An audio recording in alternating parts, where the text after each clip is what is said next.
불교의 근본 원리 가장 핵심적인 내용이 12연기법입니다. 저는 이제 스님들이 이 12연기에 대해서 강의하는 것도 듣고, 요즘 젊은 불교 학자들이 또 이 연기에 대해서 소개하는 것을 듣고, 몇 사람의 강의를, 참 훌륭한 사람들 강의를 들어봤는데, 젊은 사람들이 하는 그 강의 정말 기발한 아이디어들, 새로운, 지금 이 시대에 어떤 이기를 이용하고 생각을 이용해가지고 그 스님의, 부처님의 가르침을 소개하는 걸 들었습니다.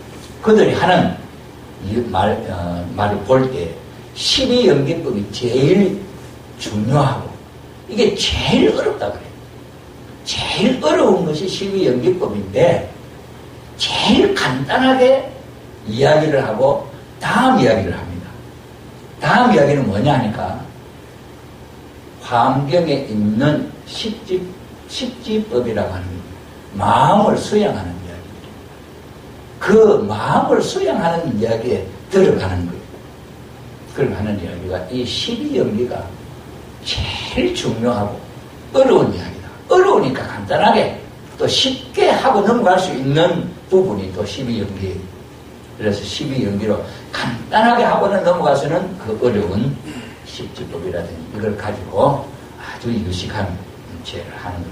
그래서 이 화엄경이라든지 이 석가모니 가르침이 벌써 2500년 전에 지금 현대 심리학자들이나 그런 학자들이 연구해서 발표하고, 영성개발, 종교에서 말하면 영성개발을 위한 내용들인데, 이 불교의 젊은 학자가 하는 이야기가, 지금까지 세계적인 종교 지도자들을 보아서 그 사람들의 생활 또는 그 사람 생각하는 그 사람들의 영성을 개발하고 하는 데 대한 가르침을 놓고 볼 때에 화엄경에 있는 영성개발, 마음을 닦는 데 대한 내용처럼 정말 자세하고 정말 심도 깊고 그런 내용을 보지 못했다 하는 이야기를 제가 듣게 되었습니다. 오늘 그 어렵다고 하는 12연기법을 저는 소개하려고 합니다. 그래서 저는 이 12연기법을 이제 소개하는데, 제가 불교 공부를 하게 된 그 인연을 잠깐 제가 소개를 하려고 합니다. 제가 이 합천에 부임을 한 지가 이제 2년, 만 2년이 되었습니다. 그러면서 제가 이제 해인사에 가면 우리 문선명 선생님이 옛날에 처음에 초창기에 이 해인사에 자주 오셔서 기도를 하셨다고 합니다. 근데 해인사에 오셔서 쉰 곳이 어디냐면은, 그때가 그게 무슨 여관이라더라고, 홍도여관이라는 여관이 있었는데, 홍도여관에서 오셔서 쉬셨는데, 그 이제 생각을 떠올리면서 이제 가려고, 그 자리가 어디냐 하니까, 그 지금 성철 스님의 사리탑을, 그 돌탑을 세우는 그 자리라는 거죠. 그래서 이제 그걸 생각하면 이제 거기 또 성철탑 스님의 사리탑이 있으니까, 이 성철 스님이 또 유명한 게 우리 한국에서 근세에 참 큰 인물이죠. 이 불교에서 지금 뭐 백인 뭐 법문이라, 아니 뭐 법석 뭐 이런 자리를 펴놓고 지금 연구하는 모임인데, 그 불교 지도자들이 고민하는 게, 앞으로의 불교의 지도자들이, 젊은 지도자들이나 그런 훌륭한 옛날처럼 첨단 스님이나 성철 스님이나 불교계를 세계에 자랑할 만한 어떤 인물들이 없다는 거죠. 그래서 고민을 하고 있는 그런 입장입니다. 그래서 거기 이제 한번 이제 가볼까 싶어서 생각하는데, 3000배를 해야 성철 스님이 만나줬다고 그러잖아요, 옛날에요. 그래서 이제 뭐 돌아가셨지만은 그래도 종교 세계에 있어서 살아계시나 돌아가셨으나 그 인연은 똑같지요. 그래서 제가 3000배를 하고 만나자 하는 그런 기존이 있기 때문에, 제가 하루에는 3000배를 못하고 하루에 1200배씩 한 3일쯤 하고 이제 가서 인연을 잡고 맺었습니다. 그게 이제 불교의 합천에 가지고 불교가 조금 한 달이 더 좀 깊이 인연을 맺는 하나의 사건입니다. 그러면서 이제 이 불교에 대한 내용들이 이 매스컴이나 아니면 유튜브에 같은 데 거기서 우연히 이렇게 하나씩 떠오르게 되죠. 그 제일 먼저 제가 이 불교에 대한 이 사상을 가르치는 학자가 도올 김용욱이라는 사람. 도올 김용욱이라는 사람은 기독교 출신에, 기독교 집안의 출신으로 기독교에 대해서도 공부를 하고, 그 다음에 불교에 대해서 공부도 하고, 한의학도 공부하고, 일본에 가서 공부하고, 미국에 가서 하버드 대학에 공부하고, 그 다음에 중국에 가서 공부를 하고. 이 사람이 지금 뭐 그렇게 젊은 나이 중년 지도자인데, 한문을 칠판에다 한문을 써보면 참 달필이에요. 그리고 그걸 보면은 불교 한문학에도 달통을 하고, 그래서 이 사람은 그 도올 강의를 보면은 불교에 대한 강의, 뭐 유교에 대한 강의, 기독교에 대한 강의, 자우들은 못하는 게 없어요. 그러니 그만큼 해박한 거예요. 그러니 공자님의 사상, 그 다음에는 석가모니의 사상, 예수님의 사상, 이 모든 것을 아는 입장에서 이야기를 하는 것 같아요. 그래서 이 사람이 12연기를 강의하는데 조금 뒤에 영상을 잠깐 보겠습니다만은, 이 사람이 보는 관점도 우리 아버님의 관점하고 좀 비슷해요. 우리 아버님의 관점은 조금 뒤에 또 소개하겠습니다만은, 우리의 이 지금까지 공산주의 사상이나 민주주의 사상이나, 지금 우리 일반적으로 생각하면 공산주의 사상은 못 쓸 사상, 뭐 우리 민주주의는 좋은 사상 이렇게 생각합니다. 그런데 아버님이 보는 관점은 조금 달라요. 민주주의도 공산주의도 참된 어떤 진리를 설명하기 위한 한 부분, 보완되어질 한 부분이지 이게 완전히 없어져야 할 내용은 아니다. 그러면서 통합 원리로서 각자 그 부분에 있어서 꽃을 피울 수 있는 절대 진리가 필요하다. 이렇게 전체를 감싸 안는 사상. 그래 이 도올 선생도 하는 이야기가 그런 면에 있어서 불교하고 기독교도 대화를 할 수 있는 관계다. 이런 이야기를 제가 하는 거죠. 그런 인연들이 이 불교를 공부하게 된 이유인데, 화두에 부처님이 무엇입니까? 하면 동산스님이 삼서근이다. 그래서 삼서근이다. 부처님이 뭐냐 하는데 삼서근이다. 여러분 동산스님의 삼서근 화두를 찾아보면 여기다 어떤 설명이 없어요. 그저 삼서근, 깨달으면 그게 아는 것이고, 그거는 설명을 할 수 없는 내용. 또 어떤 스님은 부처님 뭡니까? 말은 똥막대기다. 이런 사람. 또 어떤 사람은 부처님 뭡니까? 손가락 하나 딱 이렇게 세우면서 말이에요. 이렇게 탁 하는 사람도 있고. 이런 입장에서. 그래서 뭐 손가락을 세우는 입지에 대한 뭐 이야기든지 뭐 말은 똥막대기다. 그건 뭐 그런가 보다 했는데 내 마음속에 삼서근이다는 이야기가 마음에 다 걸리는 거예요. 그러면서 또 이제 제가 무슨 이야기를 들었냐면, 옛날에 돌아가신 천주교의 참 큰 어른 김수환 추기경이 있었잖아요. 그 김수환 추기경이 서울대학교 가서 강의를 할 때가 있어요. 그때 이제 우스갯소리로 그 학생들에게 한 이야기가 인생에 대한 삶이 뭐냐 하고 참 고민을 했다. 그러면서 이 수환 추기경이 지방으로 어떤 여행을 할 때가 있어요. 기차 여행을 하고. 기차 여행을 하는데 기차를 타고 이렇게 쭉 가는데 말이야. 음식, 과자나 이런 거 팔고 다니는 사람 있지 않습니까? 그 사람이 가면서 삶은 계란 파는 거예요. 삶은 계란을 파는 거예요. 그런데 그때 김수환 추기경의 귀에 아주 벼락 치듯이 소리가 들리는 게 뭐예요? 삶은 계란이다. 삶은 계란 판다는 게 삶은 계란이다. 지금까지 고민하던 인생의 참된 인생이 뭐냐 하는 그 고민의 답을 계란이다 이래 하더라는 거야. 그래서 그 이야기를 하고 그 젊은이들 웃겨서 인생에 대한 이야기를 하셨겠지. 그런데 저는 이게 또 이게 귀에 걸리는 거예요. 또 그 다음에 이제 무슨 이야기인데, 불교에서 가장 흔하게 우리가 가장 가까이 접할 수 있는 불교는 그 연불이 있습니다. 그게 뭐냐면 반야심경이에요.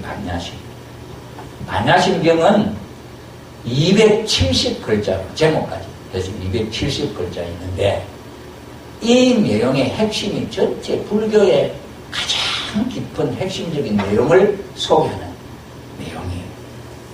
그런데 그것도 불교 반야심경을 듣는데 무슨 말이 그렇게 탁 걸리느냐 하니까 무유, 공포, 원리, 전도, 몽상, 구경, 열반, 삼세, 제불의 반야, 바람이다. 이런 이야기가 여기 있습니다. 요 내용인데 이게 우리가 내가 40년 동안 50년 동안 통일권리를 배우면서 타락론의 죄를 인간 조상이 죄를 지어서 인간 우리 후손들이 물려받는 죄가 있는데 거기에 첫째는 하나님처럼 되지 못한 마음이고 두 번째는 뭡니까? 주관성 전도라. 주관성 전도예요. 전도 나온다 않습니까?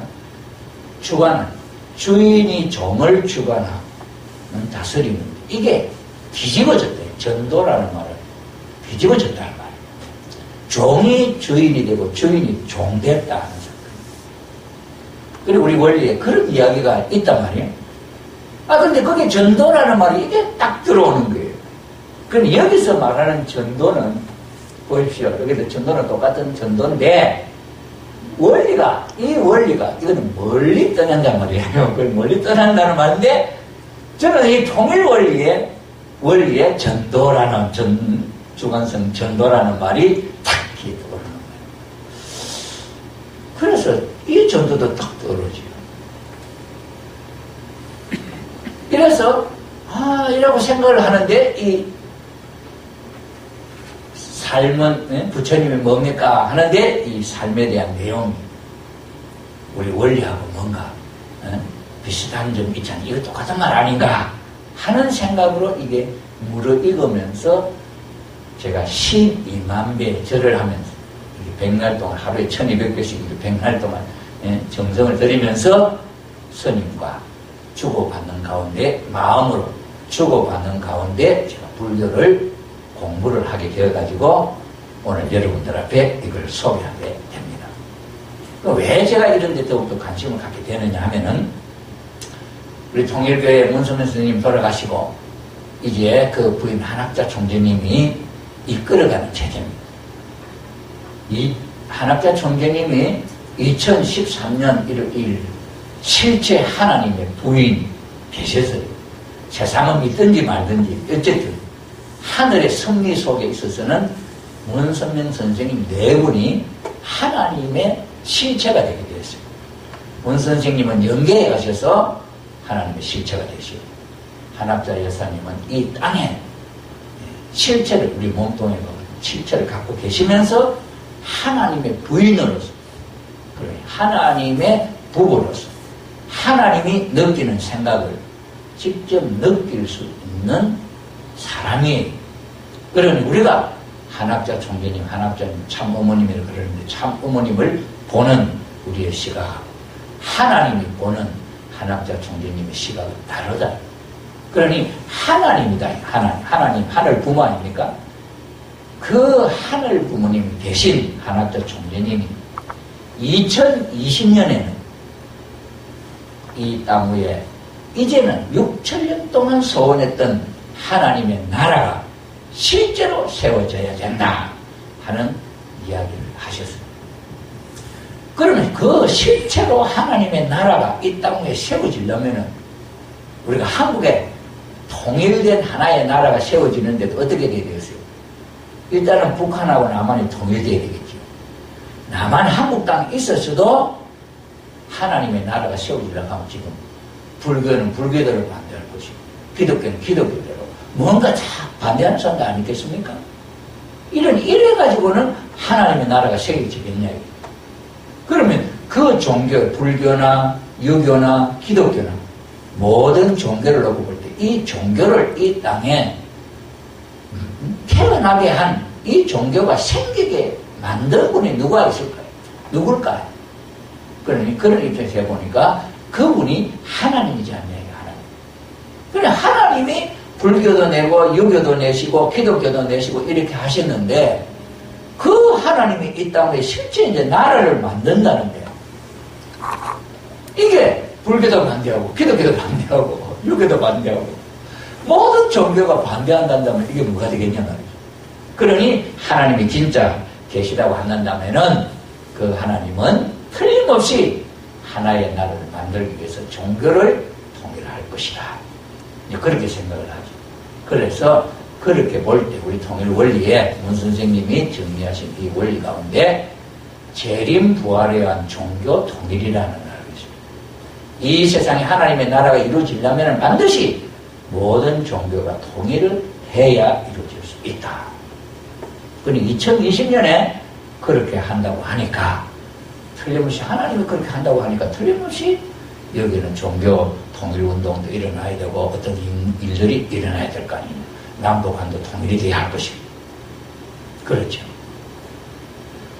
근데 또 며칠 전에 제가 우리 이정문 지부장님이 이제 퇴임을 하고 새로 박판도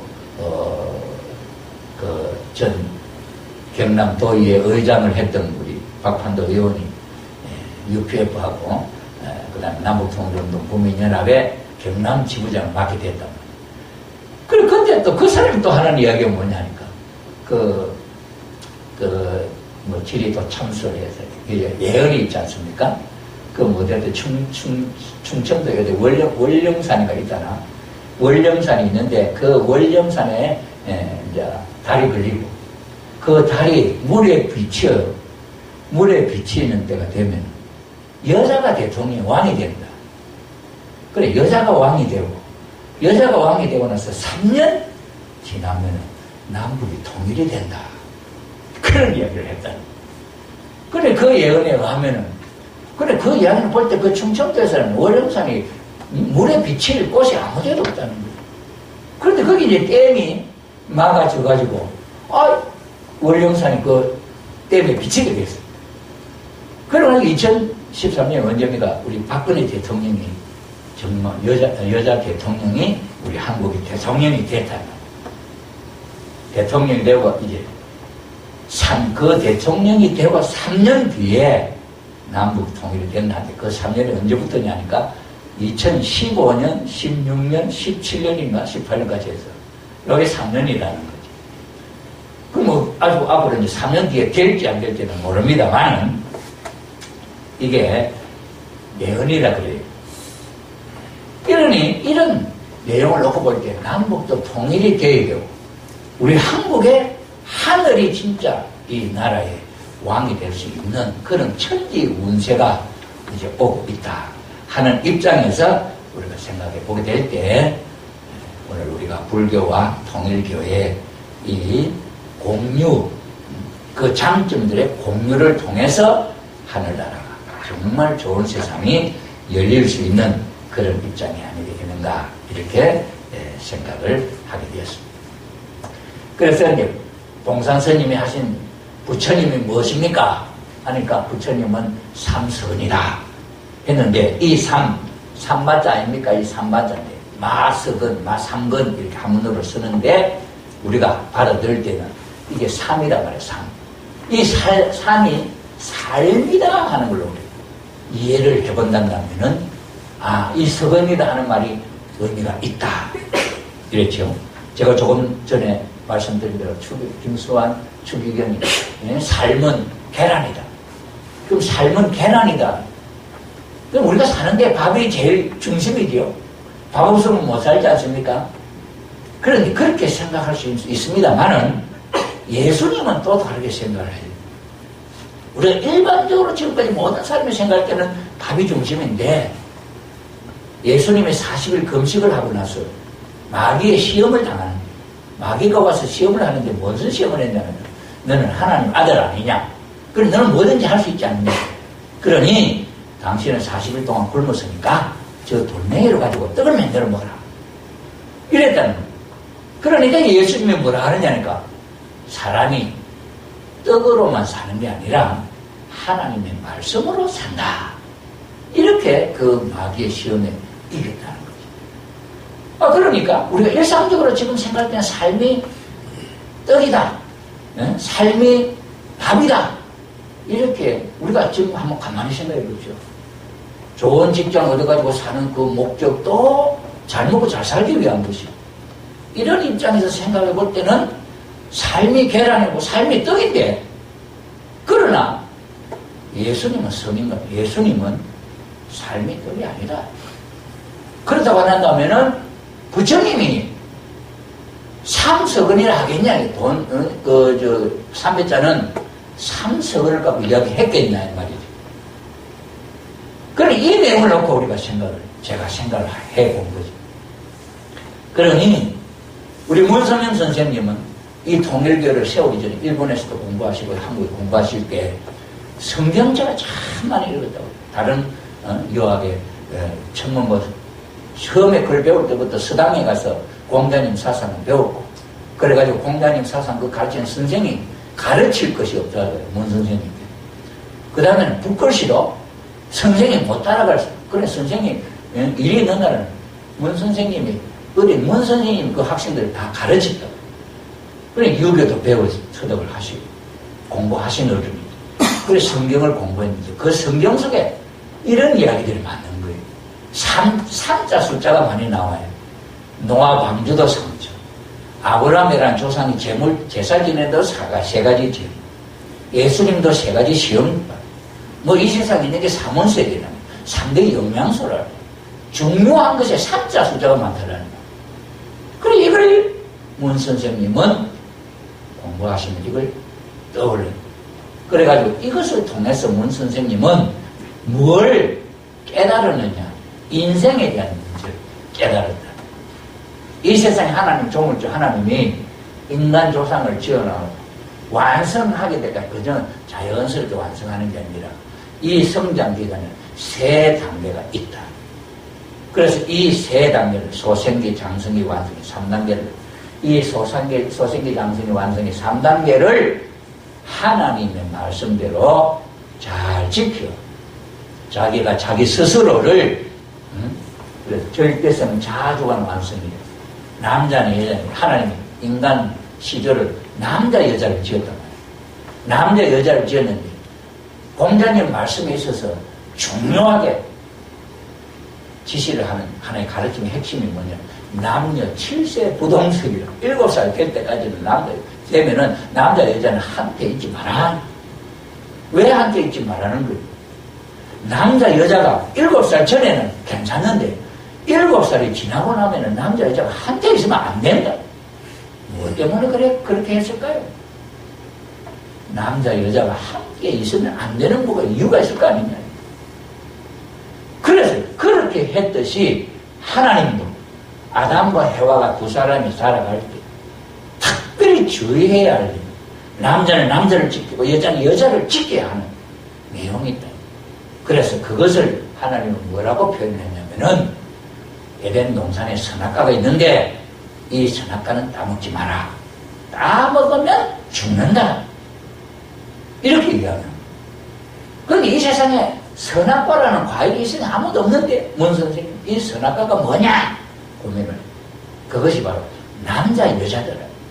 그러니 남자 여자인데 여자의 사랑, 남자의 사랑 이 내용을 갖고 남자 여자가 걱정스러운 7세 남자 여자 7세 부동석이라 공자님이 걱정했던 그 내용이 자기 스스로가 자기를 지켜서 21세 성인이 될 때까지는 불장난하지 말고 자유연애하지 말고 살아라 하는 내용이다.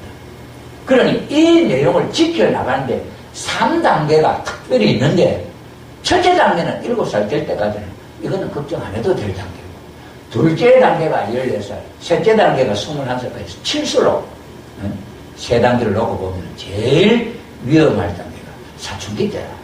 그 사춘기 때에 자기 스스로의 성을 절대시하면 지켜서 그것만 잘 하면은 너는 하나님 같은 사람이 된다. 이렇게. 그런데 여기에 무엇이 그래서 하나님 같은 존재가 되는데 여기 마귀 사탄이라는 존재가 나타나가지고 하나님은 따먹지 마라, 불장난 하지 마라 그러는데 마귀라고 하는 천사장, 너 따먹어라 유혹해가지고 천사장은 남성이, 여자는 해와란 여자예요. 남자가 여자를 꼬여서 선악과를 따먹게 했다는 것은 천사장은 종인데, 종이 하나님의 딸, 하나님의 부인이 될 해와를 유혹을 해서 타락시키는 사건이 일어났다. 이것으로 말미암아 이 땅에는 죽음, 고통이 생겨났다 하는 것을 문 선생이 발견을 찾은 거예요. 그러니 이 원리를 우리가 놓고 볼 때에 삼석은이다 하는 말의 그 의미가 성장기간에 3단계가 있고 3석은으로 이 인생의 삶의 23단계만 거치면은 부처님. 그래서 하나님과 같은 사람이 된다 하는 의미가 비슷한 걸 발견을 했죠. 그런데 부처님 도를 닦아 나가면은 반드시 여자 시험이 있더라. 그런데 그 여자 시험, 석가모니도 마구니 딸이 3명이 나타나가지고 석가를 유혹하는 장면이 나옵니다. 그럼 왜 그런 일이 있느냐? 불교에서는 그걸 왜, 이건 몰라요. 그런데 그 사건도 여기서 있었기 때문에 불교에서도 그런 것이 있구나. 남자가 돌을 닦으면 여자의 시험, 여자가 돌을 닦으면 남자의 시험, 이런 시험이 제일 건너가기 어려운 시험이더라 하는 것을 제가 발견을 했다. 이게 처음 불교하고 통일교회가 만나는 접촉점을 저는 여기서 찾고 여기서부터 시작하게 된 것이다 하는 것을 말씀을 드립니다. 석가모니에 대해 잠깐 소개를 해보겠습니다. 석가모니는 아버지가 고마타 숫도다나 정방왕이고 그 어머니는 마야 부인인데 마야 부인이 태몽을 보는데 하얀 코끼리가 옆구리를 들어가 어느 꿈을 꾸고 아기를 가졌어요. 근데 그 옆구리를 또 아기를 낳았다. 그래 그 어린 아기가 아장아장 걸어가면서 앞으로 7발 뒤로 7발 막 이렇게 하면서 다 손을 짚게 들고 천상천하 유아독존 이랬다는 거. 막 거기에 대한 내용이야. 이게 진짜냐 가짜냐 그런 것을 생각하기 전에 그렇게 특별하게 태어났다 하는 거죠. 근데 그 이름이 고마타 시타르타라고 하는데, 고마타라고 하는 아마 성인 것 같고 시타르타라고 하는 게 이름인데, 시타르타라는 이름 자체가 뭐냐면은 자기 소원을 모두 이루어주는 사람. 이름도 정말 참 희한하지. 자기의 소원을 자기의 소원을 모두 이루어주는 사람. 대단하지 않습니까? 여러분, 그 관세음보살 이름이 뭐면 관세음보살이라는 관세음보살은 또 어떤 이름인지 압니까? 누구든지 지옥에서라도 자기를 한 번만이라도 딱 불러주면 관세음보살이 달려가가지고 그 소원을 들어주는 사람. 관세음보살이 참 훌륭한 지도자들이 많죠. 석가모니 제자, 석가모니 이름이 자기의 소원을 모두 들어주는 분이다. 특별한 지도자 이름인 것 같습니다. 그래서 이분이 16살이 돼서 결혼을 해가지고 아들 이름을 라훌라라고 지어요. 그 라훌라라고 하는 말이 자기 이름은 시타르타는 자기 소원을 모두 이루어주는 사람인데 자기 아들 이름은 라훌라라는 말이 무슨 말이냐니까 이건 장애다 하는 이름을 지었다. 자기 아들 이름 장애라. 여러분 아들 낳았는데 이름을 장애라 하겠습니까? 장애라고는 안 짓겠지요. 근데 장애라고 지었어요. 그러고는 29살 때 출가를 합니다. 집을 떠나서 돌을 닦는데 6년 동안 돌을 닦았어요. 6년 동안 돌을 닦아도 도가 트일 기미가 없어. 그래서 죽을 각오를 하고 내가 돌을 못 닦으면 여기서 죽는다 하고 6년 만에 아주 새벽에 별이 아주 참 밝게 보이는 저녁 새벽에 깨달음을 얻었다. 그 깨달음이 12영입니다. 그래서 35살에 깨달음을 얻어가십니다. 80에 돌아가십니다. 그러면 45년 동안 계속 불교의 그 가르침을 전하다가 집에서 조용 앉아 계시면, 아니면 절에 조용히 계시면 돌아가신 게 아니고 전도를 하러 돌아다니다가 나무 밑에서 돌아가십니다. 이렇게 돌아가시면서 부탁한 내용이, 우리가 스님 돌아가시면 어떻게 하면 되겠습니까? 하니까 뭐라고 하냐면은 자등명, 법등명이라는 게 자기 스스로 등불로 삼나, 자기 스스로 등불을 삼고 부처님이 가르쳐주신 그 법을 등불로 삼아서 살아라. 이것이 부처님의 가르침의 마지막 자등명, 법등명이라고 하는 유명한 말씀이고, 우리 문 선생님은 옛날에 처음에 서대문 행모서 감옥소에 가실 때, 우리 통일교회가 처음 이제 모이는 때니까, 그때 선생님 없을 때 우리 신자들이 어떻게 살아갈까요? 하니까, 우리 문 선생님은 너 양심이 시키는 대로 살아라. 그렇게 지도를 해 주셨어요. 네, 그래서 자등명, 법등명이라는 말이 유명하고, 그 다음에 뭐라고 하냐면, 우리 이 세상에는 무상, 항상 하는 것이 없다. 항상 모든 것이 다 변한다. 그렇기 때문에 게으름 없이 닦아서 수행을 해서 부처님이 되라. 그 이유. 여기서 모든 것은 변한다 하는데 불교 가르침의 핵심적인 포인트였습니다. 여러분 한번 생각해 보십시오. 내가 어린 애기로서 태어나가지고 죽을 때까지 내가 변하지 않는 딱 하나로 그대로 있다 하면 무엇이 되겠습니까? 이거는 뭐 나쁜 짓 하나는 평생까지 나쁜 짓만 할 것이고, 그렇게 변할 수 없다면 얼마나 이게 불행하겠습니까? 그런데 이 석가모니 보시면 이 세상에 변하지 않는 것은 하나도 없다. 여러분 뭐 이 나무는 이게 변하지 않고 계속 있는 것 같이 보이지만 이게 변한다.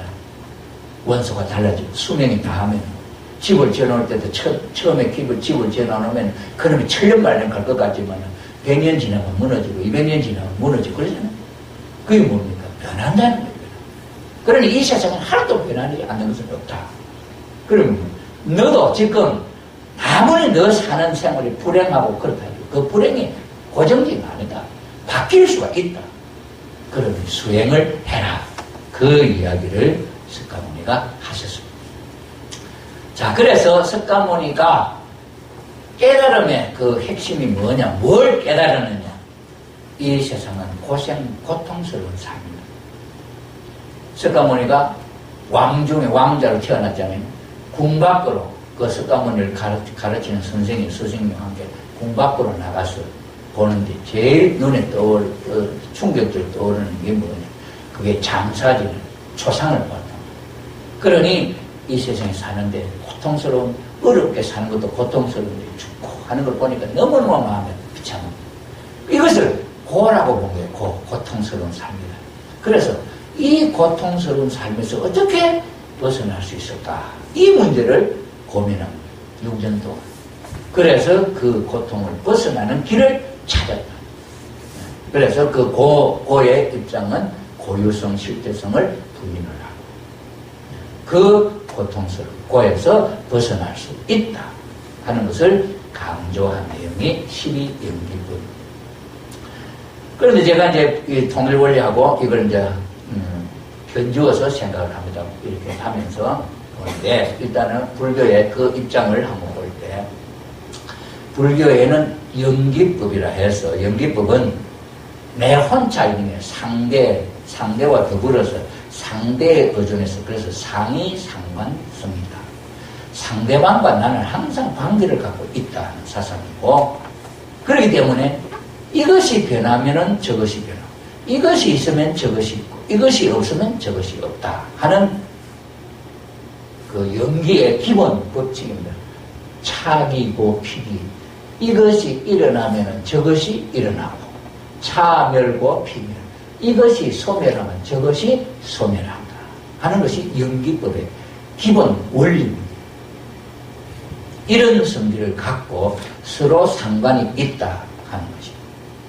그래서 이런 관계성 법칙, 상이성 법칙, 원인과 결과의 법칙, 이걸 가지고 재행무상, 재법무화라고 하는 불교의 기본 사상을 이해를 하는 거예요. 이것이 불교의 근본 사상의 핵심적인 의미다. 그 연기라는 말은 상대와 더불어서 인연에 의해서 일어나는 현상. 연기라, 이게 인연생기라고 하는 말의 준말이 연기입니다. 그걸, 그 나라 말로 하면, 파티까라고 의존해서, 그 다음에 사람들에게 같이, 그 다음에 웃바다, 일어난다. 요걸 합쳐가지고, 요걸 이제 중국말로 합쳐가지고 번역을 할 때 연기, 이렇게 됩니다. 인연에 의해서 일어난다. 그래서 상관관계, 인과관계, 인연화합의 관계다. 이런 상이상관 관계에 의해서 모든 사물은 변한다. 자기 혼자만 있어도 변하는 게 아니라 상대적 관계에 의해서 변한다 하는 것을 이야기하고 있습니다. 자, 그래서 이 연기사상에 있어서 핵심적인 내용을 정리하면은 독자적 존재는 불가하고 영원하고 절대적인 존재는 이 세상에 없다. 그 다음에 모든 존재는 독립, 영원, 불변적 존재는 없다. 그래서 그 불교의 사상은 공사상인데 그 공은 절대 유일불변 영원한 공이. 거기 형체도 없고 일어남도 없고 없어짐도 없고 그런 입장으로 공을 설명합니다. 거의 반야신경에 조금 나와 있는 공사상에 대한 해명입니다.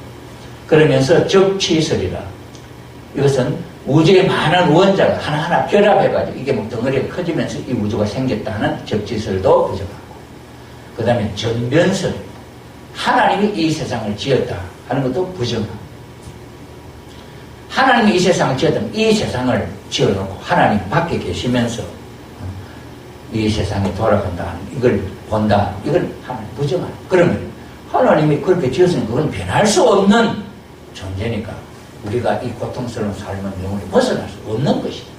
그래, 하나님도 없고 그런 존재가 없기 때문에 그 속에서 있는 모든 것은 내 자신에서 변하고 할 수 있는 것이기 때문에 고통이다 하는 것을 불행으로 생각하지만 그것을 벗어나려고 하는 마음을 먹고 출발을 해라. 이런 희망을 준 지도자가 석가모니. 그 당시 지금으로부터 2500년 전에 올라가가지고 지금 오늘 과학이 발달해가지고 뭐 이런 우리는 많이 따지는 이런 사상이나 모든 것이 학문이 발전을 했습니다만은 2500년 전에 인간의 지혜는 아주 미숙한 거지. 그런 시대에 석가모니 부처님은 이런 인간들에게 희망을 주죠. 희망. 지금의 우리의 삶도 어려운 사람 얼마나 어렵습니까? 농촌에 참 아프리카 같은 데는 굶어 죽는 사람이 얼마나 많아요. 지금도 그런데 2500년 전으로 올라가면 이 지구상의 인간 문화가 얼마나 수준이 어떻겠습니까? 얼마나 불행하겠습니까? 그런 불행한 사람들에게 희망을 주고 이 세상을 바꿀 수가 있다. 이 세상에 보이는 것은 전부 이건 허상이다. 그래서 불교의 가르침은 전부 다 지금 보이는 이 모든 것은 없는 것이다. 무아사상입니다. 그래서 희망을 갖고 이 세상 고에서 해탈할 수 있는 방법은 있다. 그걸 가르칩니다. 그게 12인연이다 하는 것을 말씀을 드릴 수가 있습니다. 자, 여기서 연기 이 뜻을 깨달아 공을 체득하고, 공이라고 하는 것은 둥그름, 어떤 형체도 없지만 바람처럼 보이진 않지만은 바람이 있듯이 공이라고 하는 것은 있다. 그런 공의 실제를 체득하고 불생불멸, 생기는 것도 없고 멸하는 것도 없는 생명의 도의 나라, 진정한 자, 참된 나를 회복을 해서 부처님이 되어서 그런 열반의 세계에 살자 있는 거죠. 그러니 그렇게 그 당시에 2500년 전에 그 말을 하면은 아이고 부처님 감사합니다. 이제 요 말밖에 없는데 지금 돼야 그러면 진정한 자아 회복이다. 그럼 진정한 자아를 왜 잃어버리느냐? 이제 이렇게 이제 질문이 나오게 된단 말이에요. 이때에는 이제 이게 2500년 전 그 이야기만 갖고는 안 되겠다. 그래 오늘 이 시대에 그 똑똑한 젊은이들이 질문할 수 있는 내용을 갖고 이 인생의 도를 기독교에 대한 도, 불교에 대한 도, 모든 종교에서 일어날 수 있는 질문들을 모아서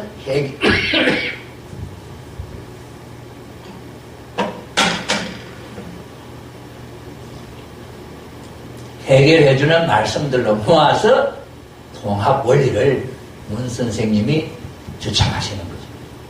그래서 그 이야기를 갖고 이제 공부를 해보자 하는 겁니다. 그래서 12연기는 원래 객관적인 실제 발생과 소멸을 구별하기 위한 논리가 아니라 존재론적인 내용이 아니라 이것이 있다 없다 그것 따지는 학문이 아니고 고통스러운 삶, 이 죽음 이것을 어떻게 벗어나느냐 하는 것을 가르치는 가르침이다 하는 데 우리가 생각을 한정을 해야 된다. 괴로움, 고라고 하는 것은 뭐냐? 고는 죽음이다. 그래 노사야, 생노사니까 생이 노사라면 늙어서 죽는다. 그래 늙어서 죽는 것이 고다. 이렇게 이야기를 한단 말이죠. 그러면은 여기 이제 죽는 것이 고가 죽음인데 그러면 생도 고고 애도 고고 조금 전에 12연을 할 때 전부 다 고를 하면 그게 전부 다 죽음 아니에요. 그러면 죽음이라는 내 몸뚱아리가 죽는 죽음이냐? 그게 아니라 불교에서 말하는 죽음이라는 고라고 하는 것은 마음의 고통스러움 인간이 사는 고통스러운 삶을 말하는 것이지 육신이 죽고 살고 하는 게 아니다. 이런 것을 이야기하면은 기독교에서 말하는 죽음에 대한 이야기. 지금까지 일반 기독교에서는 부활이다 하면 영원히 이 세상에 살아서 부활하는 거 말하는데 문 선생님은 그걸 말 안 합니다. 왜 그러냐? 성경에 의해서 보면 여기 누가복음 9장 60절이라고 하는데 죽음에 대한 두 가지 뜻이 이 몸뚱아리가 죽는 게 아니고 아버지의 사랑에서 떠나간 사람은 죽었다 그래요. 진리의 삶에서 떠나간 사람은 죽었다 그래요. 그런 면에서 종교적인 차원에서의 죽음이라는 의미다. 석가모니가 말씀하시는 고가 죽음이다 하는 것도 이게 육신이 죽는 것이 아니다. 그런데 우리는 이 죽음하고 이 죽음을 같이 섞어서 생각하는 지금까지 그걸 구별을 해서 생각하지 않는 그런 입장에서 애매한 입장이 있기 때문에 여기에 대해서 우리는 다시 정확하게 생각을 해봐야 할 내용이다. 그렇기 때문에 불교에서의 그 모든 수행은 뭐냐? 마음 수양입니다. 마음 수양. 마음 수양을 해서 열반에 올라간다. 부처님이 되죠. 그럼 마음 수양을 해서 부처님이 되면 뭐 하냐 이거지. 남자 혼자서 부처님 되면 뭐 하냐 이거지. 인생의 상해상관급이라 그러는데 남자가 있으면 여자가 있고 이렇게 됐잖아요. 그럼 남자가 부처되면 여자도 부처되고 이렇게 뭐 산다든지 뭐 결론이 나와야 해피엔딩이 될 텐데 그런 말이 없잖아요. 그러니 이 불교의 가르침은 끝에 못 가고 있는 중간에 머물러 있다. 이걸 제가 느낀 거죠. 그러나 이것을 그 당시에는 생각할 수가 없어서 지금까지. 그래 불교의 지금 입장은 그런 입장에서 접하는 상태다 이거죠. 기독교에서도 그렇습니다.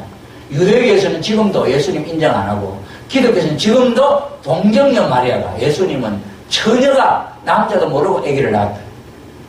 그건 옛날에 2000년 전에 이야기하면 알을 믿으려면 모르지만 그것도 안 믿었으니까 그 마리아의 남편 요셉이고 맨날 요셉이가 마리아한테 물어 너 누구하고 해서 아들 낳았냐? 예수님 낳았냐? 괴롭혔어. 그런데 원래는 그 마리아가 하나님의 아들 메시아로 알았는데 자꾸 여기서 옆구리 찔러대니까 야분한 남편이 어떻게 했습니까? 결혼을 할 수밖에 없죠. 그래가지고 결혼을 한 거예요. 이런 의미를 놓고 볼 때에 그 삶이라고 하는 것이 불교에서 말하는 그 죽음이라든지 이 내용은 정신적인 면에서 의미하는 내용을 갖고 있기 때문에 열반이나 해탈이라 하는 것은 육신이 어떻게 변하는 게 아니라 마음의 변화를 의미하는 것이다 하는 것을 우리가 알 수가 있습니다. 그런데 불교에서는 이 마음의 변화가 이게 확실한 것인데 그러나 12연기라고 하는 것은 현실적인 이 육신을 중심으로 일어나는 모든 사건들이에요. 그러니 그 깊은 의미가 뭐냐 하는 것을 모르는 거죠. 그런데 석가모니는 고통에서 해탈할 수 있다.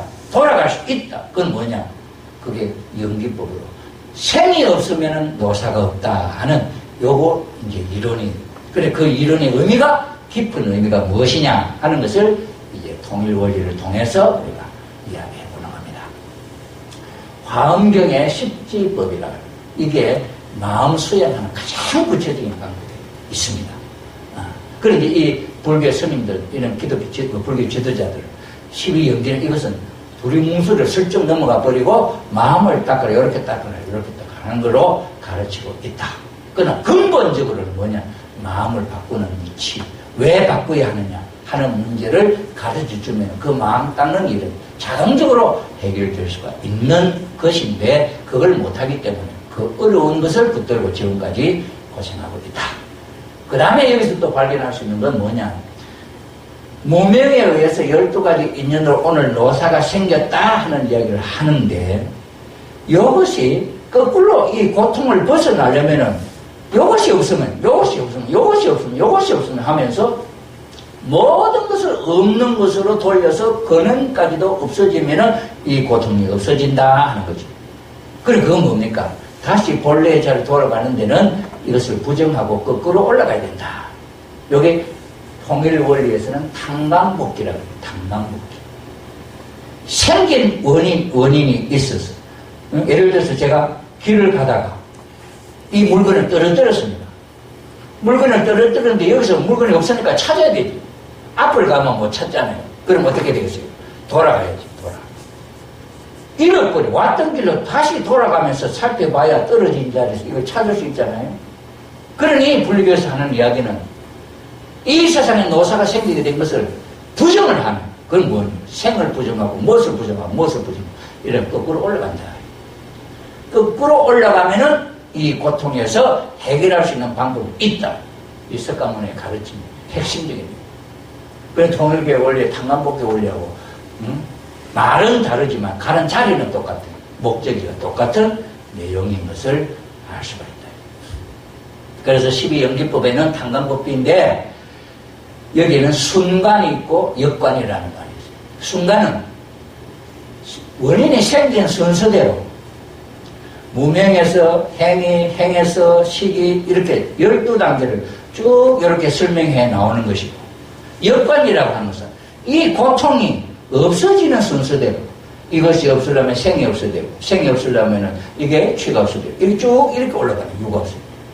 이렇게 올라가는 거예요. 그러니 순간은 뭐냐면은 죄를 지어가지고 우리가 이렇게 잘못돼서 지금 우리가 고통스러운 세계에 살고 있다 하는 걸 인정하는 거죠. 그 다음 역관은 뭡니까? 이 자리에서 그 자리에 가려면은 거꾸로 가야 된다. 요걸 설명하는 거죠. 그래서 탕감복기에 대한 내용을 정말 목적지 똑같은 내용을 말은 다른 말로 표현을 참 잘하고 있다. 요게 불교의 가진 진리의 장점, 통일교에서 갖고 설명하는 장점의 만남이 들어요. 이게 12영기법에 대한 내용입니다. 자, 그래서 이 내용을 가지고 이제 공부를 합니다. 먼저 불교의 스님이 12영기에 대해서 설명하는 부분을 잠깐 보겠습니다. 서울의 한 절입니다. 절에 저렇게 많은 신도가 도월 강의를 들으러 그렇게 모였다고 하는 것도 참 대단하죠. 그 다음에 여기서 강의할 때 우리 아빠, 엄마가 정자가 만나고, 이건 현대식 설명이에요. 그게 12영기에 대한 내용을. 그런데 이게 아빠, 엄마가 칩자라는 걸 써놔놓고 여기는 결혼해서 하잖아요. 이게 우리 원리하고 설명할 수 있는 가장 아주 쉬운 비슷한 방향으로 가고 있는.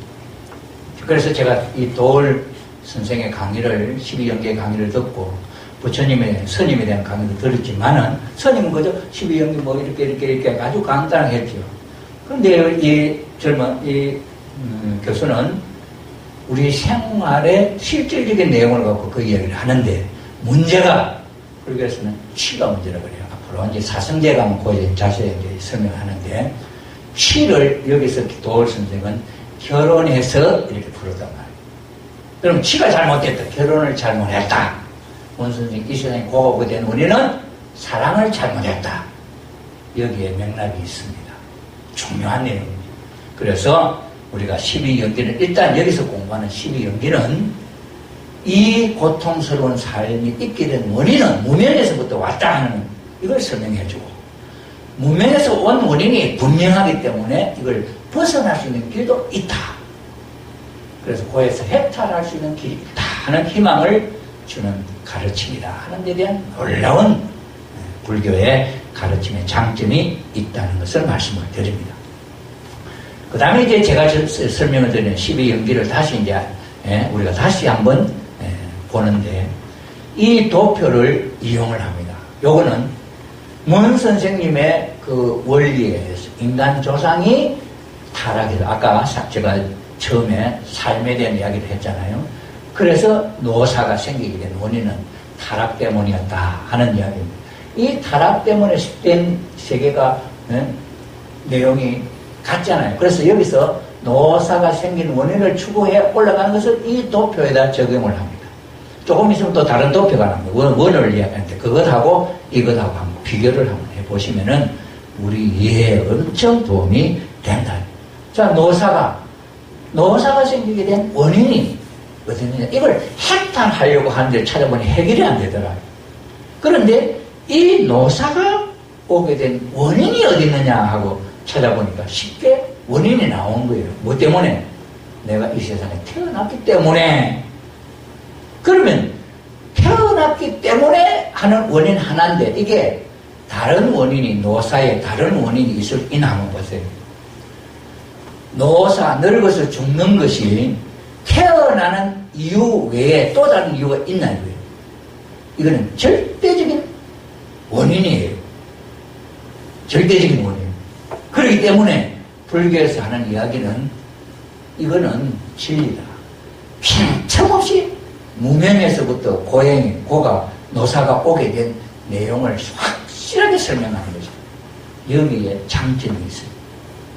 자, 그래서 태어나게 된 이유가 필수불가분의 조건입니다.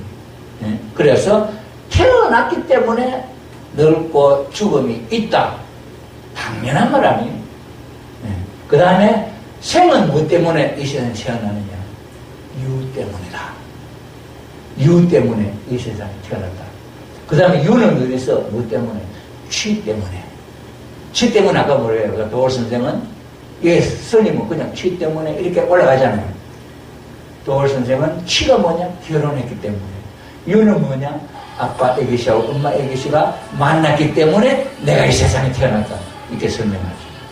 자, 그 다음에 취는 뭐 때문에 어디서 생겨난 거냐? 예, 사랑했기 때문에. 사랑 때문에 취가. 그 다음에 취는 애는 수 때문에. 수는 뭐 때문에? 촉 때문에. 촉은 뭐 때문에? 육입 때문에. 육입은 뭐 때문에? 명색 때문에. 명색은 뭐 때문에? 식 때문에. 식은 뭐 때문에? 행 때문에. 행은 뭐 때문에? 무명. 무명 때문에 노사가 이 원인을 쭉 올라가니 이것은 필요 조건. 요 원인 외에는 절대 다른 원인이 없다. 그러니 요 한 줄로 다 올라가는 거예요. 그러니 무명에서부터 노사가 오게 된 이유가 다 얼마나 빈틈없이 체계적인 아까 그 스님이 이야기했잖아요. 그죠? 자, 그 다음에 그럼 무명에서 다시 한번 무명에서 뭐가 생긴 겁니까? 무명에서 행위. 행에서 무엇이? 식이. 식에서 무엇이? 명색이. 명색에서 무엇이? 육입이. 육입에서 무엇이? 촉이. 촉에서 무엇이? 수가. 수가에서 무엇이? 얘가. 치가. 유가. 생이. 노사가 생겼다. 그러니 무명에 있어서 이 세상에 노사가 생겼다 하는 12연기를 불교 석가모니가 6년 동안 고행해서 찾은 비법이더라. 이 세상에 고해서 해탈할 수 있는 방법은 무명을 해결하면은 이 노사우기 고뇌가 모든 것이 없어진다 하는 이 사상. 자, 그러면 이제 무명이라고 하는 게 뭐냐? 그 의미를 이제 설명. 그럼 이게 불교에서 이것도, 아까 스님은 이걸 설명을 잘 안 했잖아요. 그것도 또 다음에 자세하게 하면서 이제 하는데, 이 무명이 뭐냐? 이 무명이 자화환경, 이것이 원인이 되어가지고, 이것이 있으면은 저것이 있고, 이것이 없으면은 저것이 없고, 그걸 무명이 그럼 어디서 생기냐? 이게 통일 원리를 이해하기 위해서 아까 처음에 조상이 잘못하게 된 내용이 한 그림입니다. 인간 조상이 해와라는 인간 여성 조상을 유혹을 해가지고 불륜의 사랑이 맺어져서 이 가정은 하나님의 가정이 못되고 사탄, 죄악을 번식시키는 가정이 되었기 때문에 이 세상은 고통스러운 삶이다 하는 결론적인 내용을 이해하기 위해서 이 도표를 넣었습니다. 자, 이걸 이제 무시하고 불교에서 설명하는 내용을 한번 읽어 나가보자. 무명. 무명이 뭔지 이게 설명합니다. 일체 번뇌가 생기는 것이고 모든 그 전체 원인이 이 무명 때문이다 이렇게 설명합니다. 그런데 이걸 우리가 보고 지혜가 없다, 명이 없다 이것 갖고 이걸 2500년 전에는 이 이야기를 그대로 지혜가 없었으니까 그대로 받아서 배우지. 초등학교 선생이 1 더하기 1은 2다 1 더하기 1은 2다 하는 걸 그대로 배우지. 선생님 왜 1 더하기 1은 2예요?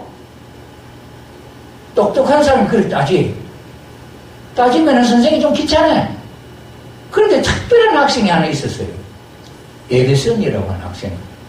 선생은 1 더하기 1은 2다 하는데 이 학생은 1 더하기, 선생님 왜 1 더하기 1은 2예요? 1 더하기 1은 1이에요. 그렇게 하는 거예요. 아무리 이 선생이 1 더하기 1은 2다 가르쳐줘도 안 받아도 선생님 가르칠 수 있겠습니까? 없겠습니까? 야, 이 학생은 배울 수 있는 자질이 없다. 너는 집에 가라. 그래서 이 에디슨은 정규적인 교육을 못 받았어요. 왜? 바보라고. 그런데 엄마는 똑똑한 사람이었어요. 엄마가 에디슨 틀림없이 1 더하기 1은 2다고 선생을 했는데 왜 자기는 1 더하기 1은 1이라 했을까? 이유를 물었어요. 엄마가 이유를 물으니까 엄마 밀가루 반죽을 딱 해. 두 덩어리 딱 나눠놓고 1 더하기 1은 1이냐 2냐 봐라 하면 딱 갖다 붙여버렸어요. 밀가루 반죽을 딱 갖다 붙여버렸어요. 사과 같은 건 2개가 이렇게 갖다 놔도 2개인데 밀가루 반죽을 딱 갖다 붙이니까 하나에 둘이 하나 아니야 하나. 이래도 둘이냐인데요. 생각하는 게 다르다. 생각하는 게 다르잖아요. 그러니 이 당시에 인간의 지능은 초등학생처럼 1 더하기 1은 2다 그렇게 받아들입니다. 무명이라 모르는 것이다. 아까도 모르겠어요. 도울 선생도 올라가서 몰라. 무명이 몰라. 무지했어요. 왜 무지했던 거야? 조물주가 만들 때부터 무지한 거냐? 그죠? 생각해 볼 수 있겠죠? 무명이라는 게 인간 존재의 처음부터 기계가 그렇게 생겼다 한다면 그 기계를 바꿀 수 없잖아요. 그 기계 빼버리면 그 기계 아니잖아요. 그죠? 이것이 질문이잖아요. 그래서 우리 통일 원리는 조금 이제 뒤에 원리적인 설명이 나옵니다. 무명에서 출발했다는 이유가 어디 있느냐? 모순 상태는 원래부터 있는 게 아니다. 그 출발점이 다른 거죠. 그걸 설명을 해줍니다. 1 더하기 1은 2다고 선생하는데 1 더하기 1은 1이다. 에디슨의 답이 왜 1 더하기 1이냐? 밀가루 반죽한 덩어리가 하나. 그것이 모순, 무명이라고 하는 것은 어디서 왔느냐? 그건 덮어놓고 무명이 그것은 모르는 것이 무엇을 모르는 것이냐? 이것인지 저것인지 모르는 것이 이것이고 저것이 모른다는데 무슨 이유가 또 있어요. 그죠? 그렇게 이야기했단 말이에요. 그래서 무명 때문에 이 지옥이 생겼다. 이렇게 되죠. 그 다음에 이제 설명을 합니다. 그래서 모든 번뇌의 때만 벗기면은 이것이 진정 본성으로 자기의 본래로 돌아갈 수 있다. 번뇌의 때를 어떻게, 이게 뭐 혼나는 것들은 잘라버리고 말이에요. 그 다음에 뭐 행주로 닦을 수 있는 것들만, 진뇌의 때를, 번뇌의 때를 벗기지 쉽지만, 문자는 이렇게 간단히 해놓고, 그럴 수 있는가 보다 싶지만, 이게 쉬운 일이 아니에요. 이게 쉽습니까? 이러고 생각해 보십시오. 무명이 해결되면은, 스님은 아까 무명이 탁 타파되면은, 딱 잘라버리면 얼마나 쉽겠습니까? 그 무명의 때가 어디냐? 내 마음이야, 내 마음. 내 마음이 없다. 여러분, 아까 동산 스님이, 부처님이 뭡니까? 삼석은혜를 했잖아요. 그죠? 이 동산 스님이 유명한 선생님한테 배웁니다. 그러니까 그 반야심경에, 이 세상 공이기 때문에 안입이 있을지니 눈, 귀, 코, 입도 없는 것이고 했단 말이에요. 그러니까 이 사람이, 자, 그럴 때 선생님, 소용 없다고 하는데 이게 뭐예요? 이게 뭐예요? 이게 뭐냐는 거야. 그 선생님한테 공을 가르치면 이 세상은 공이야. 그러니 눈도 귀도 코도 입도 없는 것이야. 그런단 말이에요. 선생은 그러니까 선생님 못하는데 이게 뭐지? 이건 뭡니까? 그러니까 그 선생님이 야 너는 다른 선생님한테 가야 되겠다 해서 더 큰 선생님한테 보내줍니다. 동선 스님. 그래서 큰 스님이 됩니다. 여러분 그런 생각 해보셨어요? 불교도 마찬가지잖아요. 무명이라는 것이. 무명이라는 거 이건 없는 겁니까? 이렇게 질문하는 뭐 있어야 될 거 아니겠죠. 그죠? 그래서 이 무명에 대해서 해결을 하려고 그러죠. 그런 똑똑한 제자가 있어 석가모니한테 물었지. 무명이 뭡니까? 하니까 무명은 착각이다. 그렇게 설명을 해줍니다. 근데 이 무명이 착각이다 누가 이야기합니까? 스님도 아무도 이야기 안 합니다. 착각이다. 그럼 착각이 무슨 착각이냐? 그럼 또 질문이 나올 거 아니에요. 그죠? 거기에 대한 이유가 없어요. 그래, 이걸 이제 더 우리가 불교를 공부하면은 참 재미있는, 우리가 그렇게 생각해 볼 수 있는 정말 진리를 찾을 수 있는 길이 있다는 것을 우리가 알 수 있죠. 그래서 그 문명에서 전도몽상의 모든 것이 여기서 일어난다는 거죠. 무명이요. 그래서 우리 원리가 이 문 선생님이 이 출발하는 출발점, 불교에서도 무명이죠. 이 원리에서는 무지입니다, 무지. 이 무지가 어디서 일어나느냐? 본심하고 사심이라고 하는 두 마음의 충돌에서 생긴다. 본심은 이렇게 하려고 하는데 왜? 사심은 이렇게 하려고. 이게 서로 방향이 다르다. 이런 마음이 내 마음속에 있다는 거예요. 이게 원래부터 있으면 되겠냐는 거예요. 원래부터 있으면 이게 생겨날 수도 없다는 거예요. 이게 원래 무슨 덩어리야. 하나님이 조물주가 지을 때 인간은 무명에서 출발할 때로 조물주가 지었네요. 그렇다 한다면 조물주가 그걸 지었는데 무명을 없앨 수 있습니까? 아무리 돌을 닦아도 지는 부처되면 새끼 나는 모든 인류는 전부 다 무명 덩어리. 그건 무슨 아닙니까? 그러면 도 닦는 이유가 뭐냐면 이거를. 부처님이 있다면 부처님 능력이 부처님이 이걸 바꾸면 되냐. 공의 부처님이 바꾸면 되지 않냐. 이걸 사이클 바꿔버리면 무명이 아닌 명에서부터 출발하게 한다면 이게 고생을 안 해도 되지 않냐. 그 내가 생각해봐도 그건 맞지 않냐. 그런데 왜 부처님 왜 해결 못하냐는 거지. 몰라? 이게 무명이에요. 그러니 우리가 생각해보면 문 선생님은 그 몰라가 아니다 이게. 그럼 이 파멸 상태, 이게 서로 못쓴 상태니까 이걸 파멸 상태를 기독교에서.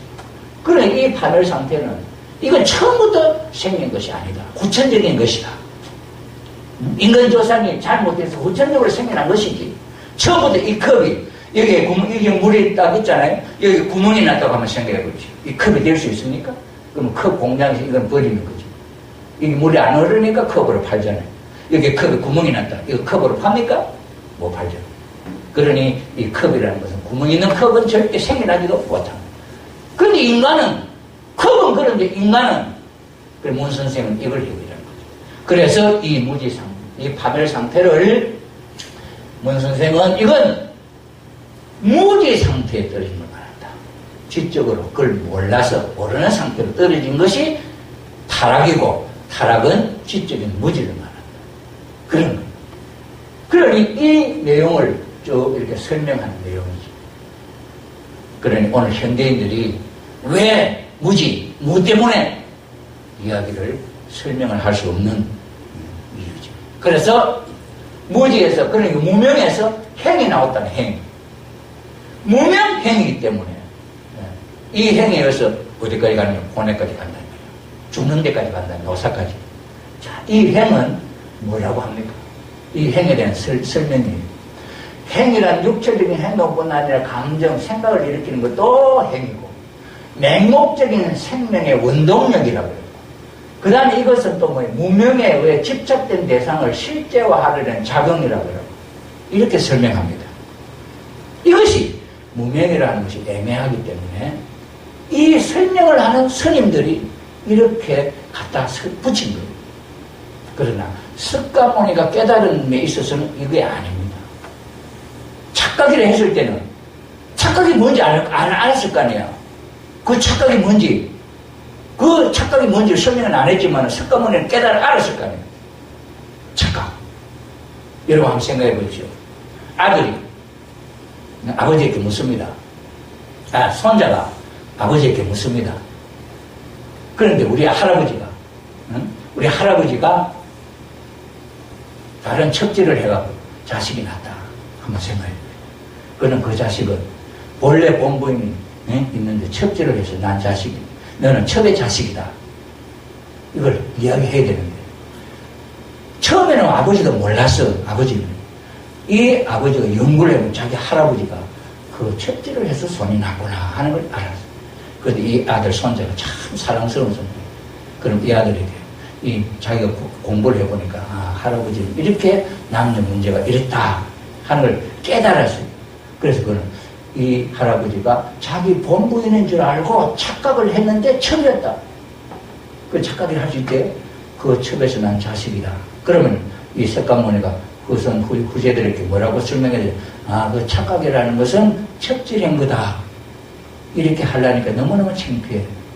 그렇다면 뭐라고 설명해야 돼요? 무명이다. 착각이다 하고 덮어놓고 마는 거지. 여러분 족보에 그렇게 하겠습니까? 여러분 족보에 어떻게 해서 이렇게 되시는 자세하게 그렇게 예를 들어서 할아버지하고 며느리하고 잘못해갖고 말이야 손이 번쩍했다고 그 기록하겠습니까?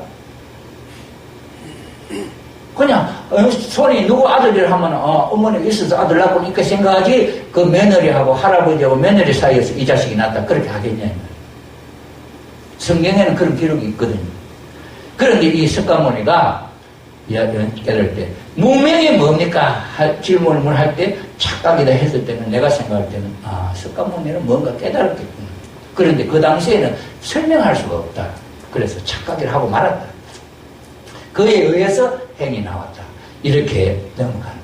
그래서 맹목적인 생명의 원동력, 이건 자동적으로 일어나는 이 운동이 행이다 이 말이에요. 그렇기 때문에 이 행은 의도적인 행위라 이렇게 이야기합니다. 의도적인 행위 이제 스님들이 그럴 때에 이 행은 어떤 방향성이나 이런 것이 있는 행위예요. 그러나 나중에 이렇게 해야 합니다. 이 스님이 자 행이 이제 마지막으로 무명이잖아요.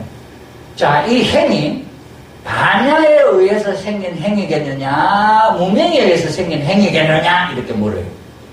어떤 스님이 반야라 한다면은 부처님의 뜻에 의해서 이 고뇌가 왔다 되는 것이고 무명이라 한다면은 반야가 아니니까 몰라서 이렇게 됐다는 결론이지. 그러면 그 행위 반야에 의해서 무명에 의해서 그럼 자동적으로 무명을 택해서 나왔다 이렇게 하지.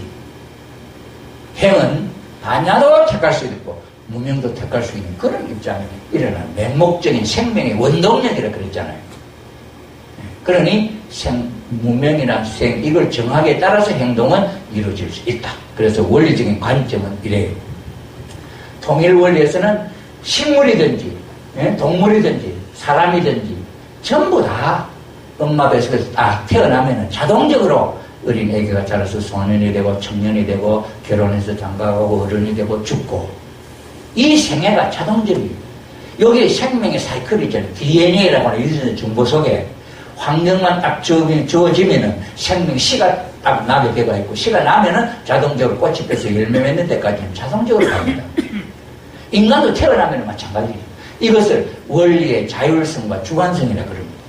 그러니 이 원리는 이것은 이루어지는 이걸 행이라 그러잖아요. 행은 이것은 생명력이라는 원래 조물주가 자동적으로 주어진 성질입니다. 그런데 이것을 불교에서는 그렇게 보지 않는다. 그 이야기죠. 그 다음에 이제 식. 그 다음 거기서 이제 식은. 식은 뭐냐? 아름아리다. 그래서 눈으로 보는 아름아리, 귀로 듣는 아름아리. 이걸 안식, 이식, 설식, 비식 뭐 이렇게 쭉 이게 육식이지. 육식. 자, 요것이 이제 그 식으로 나왔고 요것이 어떻게 형성되느냐? 식에서 명색, 육입, 촉입 요 12단계에 일어나는 과정들인데 요것은 명색이, 육입이, 촉이 그냥 이야기하지만 이거는 필수적으로 일어나는 과정이에요. 요거는 이제 사성제 할 때 자세하게 제가 말씀을 드리겠습니다. 이해를 돕기 위해서 이 식이 어떻게 이루어지느냐, 명색이 무엇이고 육입이 무엇이고 촉이 무엇이냐 하는 걸 설명을 해드리겠습니다. 눈, 귀, 코, 혀, 몸, 이것은 육입이에요. 육입. 이건 감각기관이라고, 우리 신체 기관. 그 다음에 명색은 뭐냐? 명색은 요걸 색이라고 표현해요. 육경이라고 하고 색이라고 해요. 색깔, 소리, 냄새, 맛, 촉감, 사물. 요런 것이 이 대상에 있어요. 대상. 그 다음에 요것을 어떻게 알게 되느냐 보세요. 요게 이제 촉으로. 그래, 요게 알게 촉을, 이 꽃이, 장미꽃이 내 눈에 딱 비쳐서 딱 부딪히니까, 아, 장미꽃이구나. 이걸 촉이라고 한다면 촉. 그 다음에 눈에 비치는 촉, 귀에 부딪히는 촉, 소리. 아, 이게 아름다운 소리구나. 그 다음에 코에 부딪히는 촉, 아, 맛있는 냄새네. 그 다음에는 혀에 부딪히는 감, 아, 달콤하네, 선해. 그 다음에는 뭡니까? 몸에 촉각, 이런 거. 아, 이거 단단하네. 보들보들하네. 이런 느낌. 이걸 촉이라고 해요. 촉이 있음으로 말미암아 안식, 이식, 비식, 이런 것이 형성된단 말이에요. 그래서 이것이 이루어지는 과정이 이 식 속에 이렇게 자동적으로 덩어리로 생기게 되는 거죠. 그래서 인연소생입니다. 장미가 있어서 내 눈이 상대적으로 의존해서, 아, 장미구나. 이런 식이 생긴다. 의탁이 있어. 이런 부분. 그러니 혼자서는 절대적으로 존재하는 것이 없다. 이것이 불교의 교리 같잖아요. 과학적이죠. 참, 정확하게 설명하는 것 같지 않습니까? 그래, 식이 연기는 절대적으로 뛰어넘는 것이 있고, 큰 이유가 있어서 그런 결과가 나올 수밖에 없는 다 과학적인 원인, 인과관계다. 그러죠. 그래서 촉, 다음에 이제 수입니다. 수는 받을 숫자죠. 받을 숫자. 이걸 보십시오. 그럼 수는 뭐냐? 수에는 이게 느낌인데, 수를 느낌인데, 좋은 느낌이 있고, 싫은 느낌이 있고, 싫지도 않고 좋지도 않은 느낌이지. 이걸 상수라고 해요. 그래서 낙수, 고수, 사수 이렇게 표현합니다. 낙수는 좋은 감정, 그 다음에 고수는 싫은 것, 그 다음에 사수는 싫지도 않고 좋지도 않은 것. 이런 느낌이 있다. 이게 수예요. 그 다음에 그런 느낌에 수 느끼면은 여러분들은 좋게 느껴지는 거예요. 낙수를 원하겠습니까? 싫은 느낌, 고수를 원하겠습니까? 사람은 누구나 낙수를 원하잖아요. 그런데 고수에 의해서 우리는 괴로움을 당하잖아요. 그런데 싫지도 않고 나쁘지도 않은 것도 있지. 이런 것들, 불고 불낙수라 이렇게 표현하는 게 있습니다. 이걸 수를 설명하는 겁니다. 그 다음에 이제 그 수 다음에 예가 생긴다. 예. 자, 그래.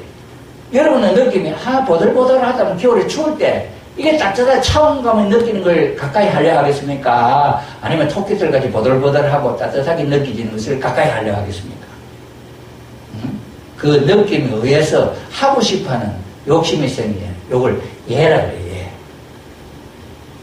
그 다음에 이 예, 그래서 예, 받을 수에 의해서 가래, 낙수를, 가래, 원한다.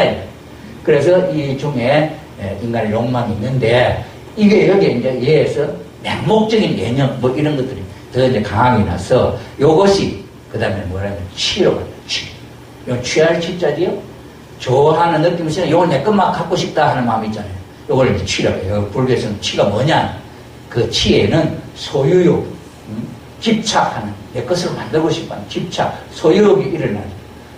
얘는 마음속에 생기는 심한 애정의 생각, 생각 뒤에 생기는 치사에 의해서 실제 행동이 일어나고 자기 소유하려는 현상이나 여기서 아상이 극대화되고 이걸 이제 설명을 합니다. 여기 이 치라고 하니까 그냥 불교적인 수로구나 이렇게 생각하지 구체적으로 내 생활에 어떻게 나타나냐 잘 느끼지 못하겠잖아요. 그런데 아까 도월 선생님이 뭐라고 했어요? 이걸 결혼하는 걸 설명하잖아요. 결혼 치를 여자를 만났는데 동네에서 거꾸로 올라가면 설명했는데 동네 여자를 만났는데 이쁘다 만나고 싶죠. 또 만나면 그게 가려야 합니까? 또 만나고 손잡고 싶죠. 이게 초가 아닙니까? 손잡고 보니 이 여자 내 말 잘 듣고 내가 참 좋아 느낌 좋네. 이건 내 섹시하고 싶다. 그런 게 생기잖아요. 그게 치라고 치. 그래서 결혼하는 게 치라고. 그래서 도월 선생님이 참 얼마나 설명을 잘합니까? 그죠? 네. 그 다음에 치한다면 뭐냐? 이슬 육자를 씁니다. 치 다음에 유가 생긴다. 그럼 유가 뭐냐? 이제 유를 불교에서 설명하는 유예요. 그래서 이 유는 불교에서 유라고 하는데 이것은 영원히 자기 것으로 하려는 소유욕으로 이러한 집착에 따라 업이 형성된다. 그 유라는 것은 이슬 육자인데 왜 영원히 자기 것으로 취하고 싶어하는 이런 집착이 여기서 생깁니다. 그 왜 유라 하느냐 말이에요. 그런데 이걸 결혼했다 하는데 결국시키면 유가 이슬 유자가 말이 뭐가 시 종자가 있는 그 뭐가 아기가 생기잖아요. 아기가 결혼하면은 거기 시가 있잖아요. 아기씨 엄마 아기씨 아빠 아기씨 있어서 만나죠. 그러게 뭐 시가 심어지잖아요. 그 시가 있어서 그 다음에 요 시 유 다음에 뭐로 연결되냐 생으로 연결돼요. 생. 그래 유가 존재인데 거기서 불교에서는 스님은 존재라고 설명하거든. 근데 존재인데 그 유를 아빠 엄마가 결혼해가지고 첫날 밤에 아빠 애기씨 엄마 애기씨가 만나서 내가 태어났다. 이 도월 선생의 설명이지. 그런데 이 단어만 유에서 애에서 치가 생기고 치에서 유가 생기고 유에서 생이 나왔다. 이렇게 설명하죠. 그럼 이 생이라고 하는 것이 뭐냐? 이거는 불교적인 어떤 이론적인 설명이에요. 그래, 이 이론적인 설명이 실질적으로 인간 조상의 무명으로 말미암아 고행이 일어나기까지는 이 내용하고는 이건 엄청 멀어요. 그러니 이 설명을 예를 들어서 어디에다가 구체적으로 예를 딱 맞는 예를 들어서 설명하느냐에 따라서 이건 내용이 달라져 버리는 거죠. 그래서 12연기를 지금까지 공부를 해도 이 불교에서 이 12연기가 무명이라는 것이 구정이 확실하게 안 되기 때문에 노사, 늙고 죽고 병들고 고통이라고 하는 이 삶이 어디서 왔는지 그 뿌리를 확실하게 이해를 못해요. 설명을 못하는 거죠. 그저 무명만 탁박 해면은 어디 갑니까? 죽어서 전날에 열반에 가 고천명 되는 것밖에 없어요. 여러분 한번 생각해 보십시오. 무명이 해탈돼가지고 여러분이 처녀 총각으로 태어나가지고 그냥 고스란히 처녀 총각으로 늙어 죽는다 하면 그게 행복이에요. 그게 이 세상 우리가 생으로 태어난 목적이냐 말이에요. 우리 본심은 그걸 허락하지 않잖아요. 그러니 이 내용이 생이라고 하는 것은 이론적으로 12연계의 고통이 오기까지의 설명은 맞는데 그 내용의 핵심이 뭐냐는 걸 짚어주지 못하는 거죠. 자, 이래서 생이 난다는, 그래 생에서 노사, 늙고 죽는다. 늙고 죽는 것은 이건 틀림없지. 이 세상에 물질적으로 영원하는 존재는 없잖아요. 그러니 생으로 말미암아 늙어 죽는다. 생이 없으면 늙어 죽음이 없다. 늙어 죽는 것이 고통스러운 삶인데 이 고통을 어떻게 벗어날까? 벗어날 방법은 없어. 그런데 이것이 이걸 해탈할 방법은 원인을 제거해보는 거예요. 원인, 노사가 있게 된 원인, 그게 태어납니다. 태어남을 부정해버리면 노사가 없어지는 거잖아요. 그러면 여러분 생각해. 난 아버지로부터 이 세상에 태어났는데 내 몸뚱아리가 있는데 나는 아버지로부터 안 태어났다. 행복합니까? 생각이? 노사를 부정하는 거예요. 생이 없으면 노사가 없으니까 나는 노사가 없기 위해서 나는 생을 부정한다. 우리 아버지가 우리 어머니가 나를 안 낳았다. 생각한다고 행복하겠습니까? 마음으로 그렇게 먹는다고 행복하겠습니까? 부처님 자리에 그렇게 올라가는 거예요. 이걸 모든 걸 부정하고 나는 없다. 나는 없다. 이게 뭡니까? 무아예요. 무아. 그렇잖아요. 그죠?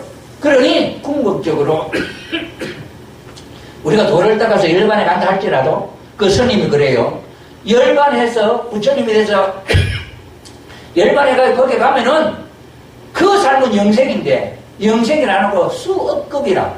그러면 가만히 남자가 혼자서 살아보니까 이게 재미있겠어요?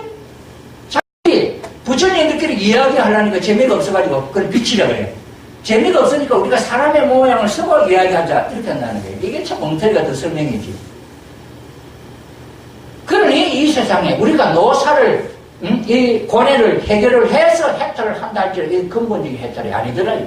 근본적인 행복이 아닌 거예요. 왜? 이 노사의 고통에 대한 원인이 무명이라는 것이 근본적으로 해결 안 되기 때문에 이 열반에 대한 행복이 설명이 안 되는 거죠. 이게 불교의 문제점, 미해결점이더라. 그래서 왜 진정권은 어디서 생기는가 하는 이 문제를 해결할 수 있는 길이 없는 거예요. 그래서 여기서 보십시오. 12연기도 자신의 무명에서 연기한 것이고, 무명을 멸해서 12연기가 각기 모두 무명에서 일어나는 의식 상태를 할 수 있다. 그죠?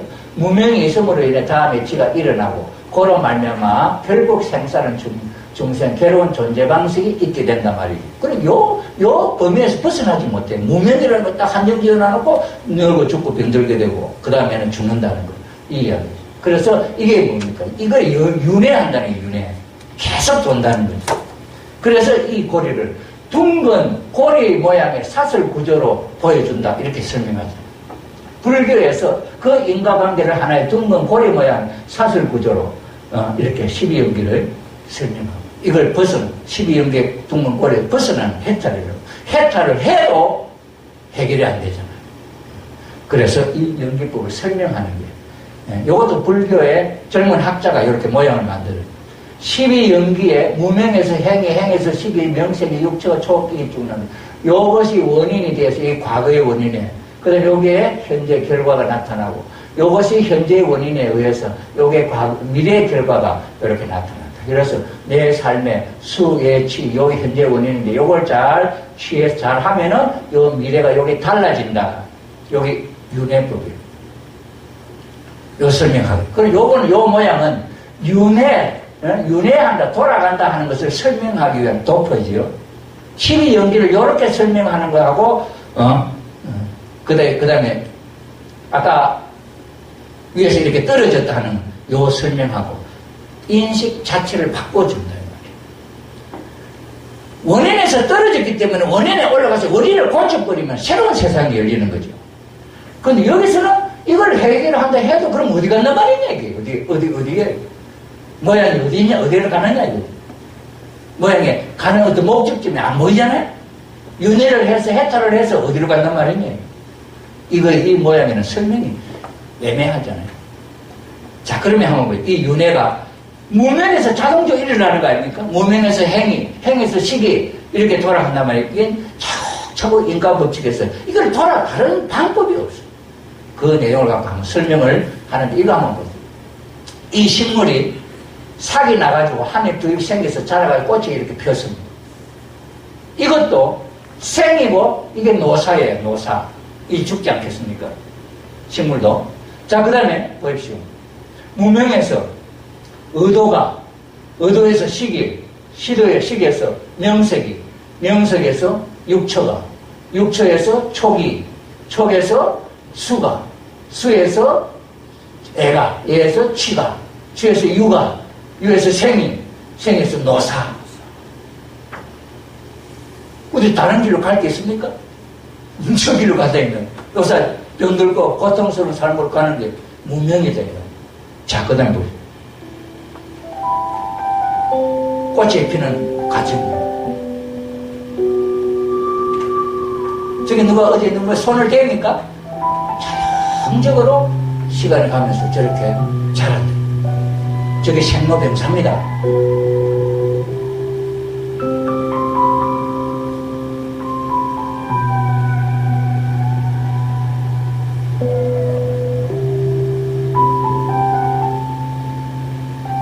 식물이 자라면서 저 꽃이 피고 열매 맺으러 가는 걸 똑바로 가는 게지, 저게 잘못된 겁니까? 저기 고로 가는 결과예요? 인과예요? 저건 고가 아니잖아요. 자, 이런데 식물이 삭이 나서 꽃이 피는 게 있는 하나의 아름다움을 열매 맺는 결과로 가는 좋은 거잖아요. 이게 생로병사인데 이게 고냐, 이게 고. 이게 고 아니잖아요. 식물에게는 생로병사의 고가 해결이 안 되는 거잖아요. 생명의 자율성이 있어서 자연적으로 생애하고 하는 게 전부 다 이게 하나 전체가 자연적으로 가는 거예요. 이건 명의 출발이잖아요. 과정이잖아요. 12연계에다 결부시킬 수 있는 내용이지만은 의미가 다르잖아요. 자, 그렇기 때문에 무명으로 말미암아 노사가 생겼다는 거 한번 보세요. 노에서 생, 생에서 유에서 치 때문에 유가 나왔단 말이에요. 그 다음에 치는 애 때문에, 애는 수 때문에, 수는 촉 때문에, 촉은 유깁 때문에, 유깁은 명색 때문에, 명색은 식 때문에, 식은 행 때문에, 행은 무명 때문에, 무명 때문에 노사가 생긴다. 이 말 아니에요. 불교식으로. 그래, 아까 원형으로 순환고리를 하는 거하고, 요렇게 만든 도피하고, 느낌이 다르다. 자, 보십시오. 그 다음에, 무명에서 행위, 행에서 시기, 시기에서 명색이, 명색의 유급에서 초기, 수가, 예가, 취가, 유가, 생이, 노사가 나왔다. 이 12대 연기법이지. 그럼 여기서 해결될 노사가 없으려면은 뭐가 없어요? 무명이 없어야 된다. 이 말이죠. 그럼 이 문제는 그 무명이 아까 우리 원리에서는 인간 조상이 해와가 잘못했던 사랑의 실을 잘못해서 생긴 원인이다 하는데 이 무명을 무엇으로서 해탈을 할 수 있느냐. 그래서 원리적인 견해, 원리적으로 볼 때 있어서 문 선생의 관점은 아까도 제가 잠깐 말씀을 드렸습니다만은 통합 원리는 이 세상에 나오는 유물론이나 신본주의, 인본주의, 물본주의 이 모든 것은 절대 가치의 미완성을 표현하는 것이기 때문에 불완전한 주장이라고 보고 절대적인 가치에 의해서 정리가 될 수 있다 하는 것이 문 선생의 관점입니다. 그 다음에 원리적인 표현이 여러분 교재에 나와 있습니다만 이 내용이 인간 조상이 원래 성장기를 거쳐서 하나님과 같은 존재가 되어야 되는데 타락했다 하는 그 내용입니다. 자, 그래서 처음에 보았던 이 내용. 인간은 성장해 가다가 무명 때문에 몰라가지고 따먹으면 죽는다 그랬는데 착각이라 그랬죠. 무명 때문에 타락해서 죽음이 생긴다. 그렇기 때문에 우리 인간은 출발이 잘못됐기 때문에 다시 돌아가야 된다. 그러려면 돌아가는데 어디로 가야 할 것이냐? 원점으로 돌아가야 된다. 이게 원리적인 관이죠. 근데 불교에서는 지금 있는 나를 부정하고 무아로 돌아가고 사상 공들 이 세상에 모든 걸 있는데 이걸 공으로 돌아가고 원점이거든요. 공이다. 공. 이렇게 불교에서 시작하는 관점을 우리가 볼 수 있죠. 그래서 이 구도 원리에서는 이렇게 악에서 잘못됐기 때문에 이걸 하나하나 벗어서 본래의 자리로 돌아가는데 여기서 메시아를 만나서 우리는 모든 원죄, 이 무지를 해탈하고 본래 인간의 완성의 자리로 가야 된다. 그러기 위해서는 조건이 우리 타락한 인간이 아까 행이 나왔죠. 이 행이 어디로부터 원인이에요? 무명에서부터 원인이 됐잖아요. 그래서 이 원리에서는 사탄의 말을 듣고 하나님 말을 안 듣고 우리 인간은 고통스러운 삶을 이뤘던 거예요. 그렇기 때문에 우리 인간이 하나님의 말씀을 따라서 우리가 행동하면 천국 가는 삶이 될 수 있다. 요걸 하나님의 말씀 명과 무명이라고 하는 이 내용을 사탄의 주체와 그 다음에 하나님의 주체라고 하는 그 원인자를 확실히 규명을 하는 거죠. 그냥 무명, 애매하게 무명이라든지 공이라든지 그렇게 표현하지 않죠. 그래서 실체를 원인자로 딱 정해주는 날이 있다. 자, 이 원리에 의해서 인간이 어떻게 분리하느냐. 탕감복귀에 대한 원리가 나옵니다. 잘못되지 다시 원리에 돌아가는데 그냥 한 단계 한 단계 부정하고 가는 게 아니라 거기에 올라가는 데는 그냥 안 돼요. 어떤 조건을 세우고 그 다음에 그것을 조건을 세우고 그 다음에 그것을 탕감해서 탕감복귀해서 올라가는 섭니다. 이걸 탕감복귀 섭니다. 자, 이래서 그 탕감 조건을 세우는 정도의 방법, 그것을 벗어나는 방법을 하나하나 구체적으로 설명하는 게 원리죠. 그 다음에는 그 세우는 방법은 반대로 해야 된다. 타락을 잘못해서 떨어지기 때문에 다시 올라가려면 반대로 부정하고 올라가야 되지. 그걸 인정하고 이 세상을 인정하고 그 세상이 안 이루어진다. 그게 불교의 관점하고 똑같지요. 불교에서 이 세상 모두를 부정하고 무아로 돌리고 무법으로 돌리죠. 그러니 이 통일 원리에서도 이 현실 세계는 하나님 인정 안 하는 세계. 그래 본래의 세계로 돌아가야 된다. 돌아가는 데는 반대의 경로로 가야 된다 하는 것을 강조하죠. 그럼 누가 하느냐? 그건 나 자신이 해야 된다. 그 다음에 책임졌던 조상이, 책임 못한 조상이 해야 된다 하는 그 이야기가 이 원리에서 구체적으로 설명이 된다 하는 것이 다릅니다. 그래서 이 12의 원인들이 하나하나 없어지는 거예요. 무명이 뭔지 해결이 되면은 행이 없어지고, 행이 없어지면 식이 없어지고, 식이 없으면 명색이 없어지고, 명색이 없어지면 유깁이 없어지고, 유깁이 없으면 자정은 촉이 없어지고, 촉이 없어지면 수가 없어지고, 수가 없어지면 얘가 없어지고, 얘가 없어지면 치가 없어지고, 치가 없어지면 유가 없어지고, 유가 없어지면 생이 없어지고, 생이 없어지면 노사가 없어지는 거예요. 불교 원인은. 그럼 노사가 없어지면 이 고통스러운 이 세상이 없어지는 거죠. 그럼 어디로? 다시 본래의 자리로 올라가겠죠. 그래서 원래 인간이 잘못됐던 이 내용의 삶에 대한 설명을 부처님이 하신 말씀이 뭐냐 하면은, 본래 이 부처님이 이 땅에 오신 목적은 무아를 가르치고자 하는 것이 부처님의 사상입니다. 이 현실 세계를 부정하는 거예요. 이 현실 세계를 인정하지 않고 무아, 내가 없는 원래 나로 돌아간다.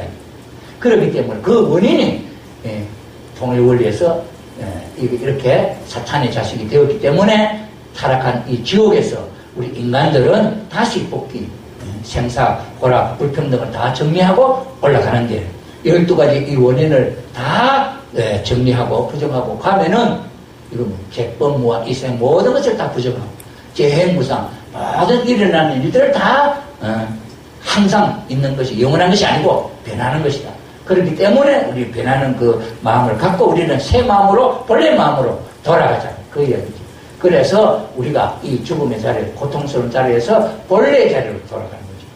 그래 이 타락 직전 상태, 무명의 행을 하기 전 상태로 돌아가는 거죠. 그래서 타락 직전 상태로 이 인간 조상이 다시 돌아갑니다. 원래 이 세상에 아상, 인상, 중생상이나 수자상, 이거는 불교 용어로 이 세상에 있는 모든 인류를 대표하고, 수자상이라는 영계가 있는 저성에 있는 조상까지 다 포함해서 말합니다. 그래 조상까지도 이 길을 거쳐서 본래의 자리로 가서 하늘을 중심 삼고, 우리 스스로는 이 부처의 자리에서 이 자리까지 못 올라갑니다.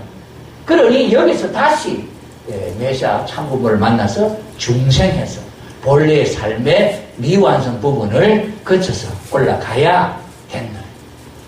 이것이 불교의 가르침이다. 자, 오늘 이 시점 2500년 전에 진리를 듣고 지금 질문할 수 있는 내용, 우리가 12인연을 중심 삼고 그 내용을 들었는데 거기에 대한 내용을 한번 볼게요. 무명이 착각이라고 그랬는데 그 착각이 뭐냐? 무엇에 대한 착각이란 말이냐? 이거지.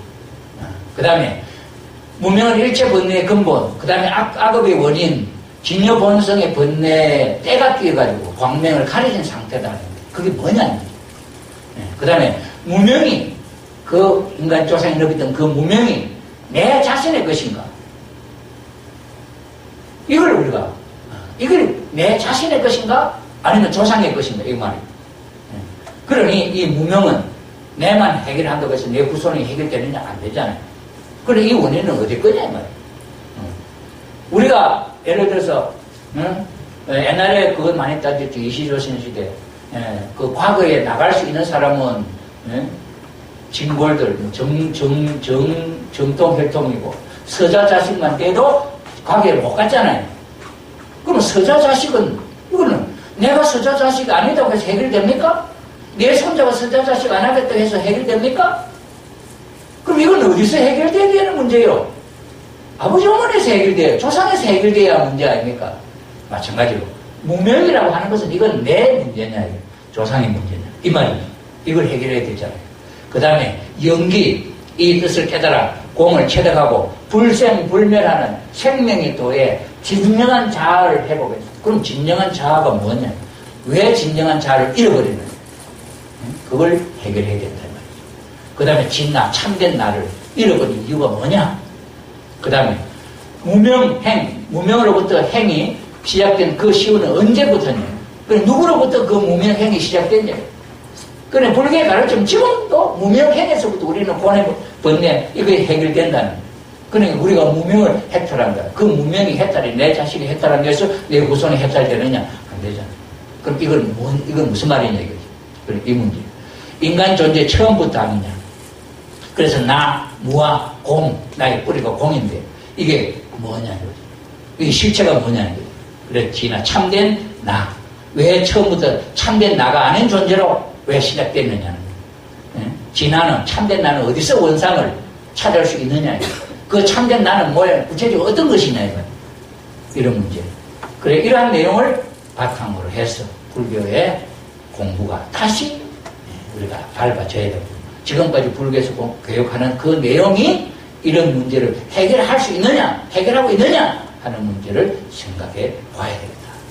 그래서 이런 입장에서 이제 12연계가 기본이 되어가지고 사성제 나오고 유식사상 나오고 중론, 그 다음에는 공사상이라는 게 쭉 연결되기 때문에 요 질문이라든지 요 내용을 바탕으로 해서 우리가 하나하나 공부를 하면은 불교의 그 가르침의 장점들이 나에게 더 보완이 되어집니다. 좋은 미래의 행복을 열어줄 수 있는 그런 좋은 가르침이 될 수 있다 하는 것을 우리가 12연기를 통해서 배우게 되었다 하는 것을 말씀을 드리면서 오늘 제 강의를 여기서 마치도록 하겠습니다. 네, 감사합니다.